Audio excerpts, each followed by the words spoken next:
ఇది చాలా important subject sir. హైదరాబాద్లో లక్షలాది మంది ప్రజలు ఆందోళన చెందుతున్న సబ్జెక్ట్ ఇది. కాబట్టి ప్రభుత్వం నుంచి కొన్ని సూటిగా స్పష్టంగా సమాధానాలు అడుగుతా ఉన్నాం సార్. మంత్రి గారు చెప్పిన సమాధానంతో పూర్తి సంతృప్తి మాకు లేదు అధ్యక్ష, రాష్ట్ర ప్రజలకు కూడా లేదని నేను అనుకుంటా ఉన్నాను. ఎందుకంటే వారే జనవరి 2026లో మనకు ఈ సంవత్సరంలో జరిగిన జనవరి నెలలో జరిగిన అసెంబ్లీ సమావేశాలలో గౌరవ సభ్యులు ప్రశ్నించారు అధ్యక్ష. మూసీకి సంబంధించి ఆనాడు కొంతమంది మిత్రులు కాంగ్రెస్ శాసనసభ్యులు ప్రశ్న వేస్తే ఆ రోజు మంత్రి గారు ఇచ్చిన సమాధానం నా దగ్గర ఉంది. అందులో మంత్రి గారు ఏం చెప్తారంటే, అధ్యక్ష ఈ డిపిఆర్ ప్రిపరేషన్కే ఒక మెయిన్ హార్ట్ అనే కంపెనీకి ఇచ్చినాం. ఇక ఆ కంపెనీ గురించి కూడా నేను ఒక నిమిషం చెప్తా సార్. అది పాకిస్తాన్లో బ్యాన్ చేసిండ్రు కంపెనీని, సింగపూర్లో బ్యాన్ చేసిండ్రు, అట్లాంటి కంపెనీకి ఇచ్చిండ్రు. సరే వాళ్ళ మీద కేసులు ఉన్నాయి, అది కూడా మంత్రి గారు చెప్పాలా, ఓకే.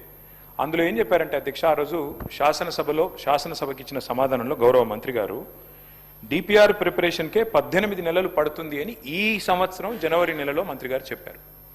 మరి డిపిఆర్ ప్రిపరేషన్కి 18 నెలలు పట్టే మాట నిజమే అయితే మళ్ళీ ఈరోజు మార్చిలో ఉన్నాం అధ్యక్ష. అంటే మంత్రి గారు సమాధానం చెప్పి 2 నెలలు కూడా కాలే. మరి ఇప్పుడు అకస్మాత్తుగా డిపిఆర్ ఎక్కడి నుంచి వచ్చింది? మంత్రి గారు దయచేసి అది ఉంటే కనుక మీ దగ్గర నిజంగానే కాపీ ఉంటే, మరి 18 నెలల్లో అంటే అద్భుతమైన వేగం అది. మరి ఇంత మెరుపు వేగంతో గవర్నమెంట్ పనిచేస్తుంటే మేము కూడా అభినందనలు చెప్పాలి. కాబట్టి డిపిఆర్ 18 నెలల్లో తయారవుతుందని చెప్పి 2 నెలల్లో చేసిన ఈ చమత్కారం ఏదైతే ఉందో ఆ డిపిఆర్ దయచేసి సభ ముందు పెట్టాలి, సభ్యుల ముందు పెట్టాలనేది ఫస్ట్ డిమాండ్ సార్. ఎందుకంటే ఇది ప్రభుత్వం ఇచ్చిన సమాధానం అధ్యక్ష. రెండోది అధ్యక్ష, నేను చూశాను మంత్రి గారు సభ వెలుపల చెప్పారు అధ్యక్ష.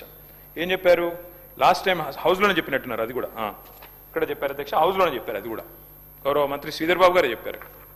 ఇన్ ప్రిన్సిపల్ ఏడీబీ అనేది మూసీ ప్రాజెక్ట్ కోసం లోన్ మంజూరు చేసింది అని మంత్రి గారు ఇచ్చిన స్టేట్మెంట్ శాసనసభలో ఇచ్చారు అధ్యక్ష. సో ఫస్ట్ డిపిఆర్ మీరు చెప్పండి మంత్రి గారు, తర్వాత శాసనసభలో మీరు చెప్పిన మాట ఏడీబీ ఫండింగ్ అని. మేము నిజమేమో అనుకున్న తర్వాత మేము కూడా ఏడీబీ వారిని అక్కడ మూసీ జనాందోళన్ అని ఒక సంస్థ ఉంది అధ్యక్ష, ఎంజేఏ అని, వారు ఏడీబీ వారిని అడిగారు. అడిగితే ఏడీబీ వారు చెప్పిన సమాధానం అధ్యక్ష నేను మంత్రి గారు కూడా పంపిస్తా. వారు ఏం చెప్పారంటే జనవరి 23 నాడు ఏడీబీ ఇచ్చిన సమాధానం అధ్యక్ష. ఏం చెప్పారు? No ADB financing approved and no DPR submitted by MRDCL. This is ADB's response.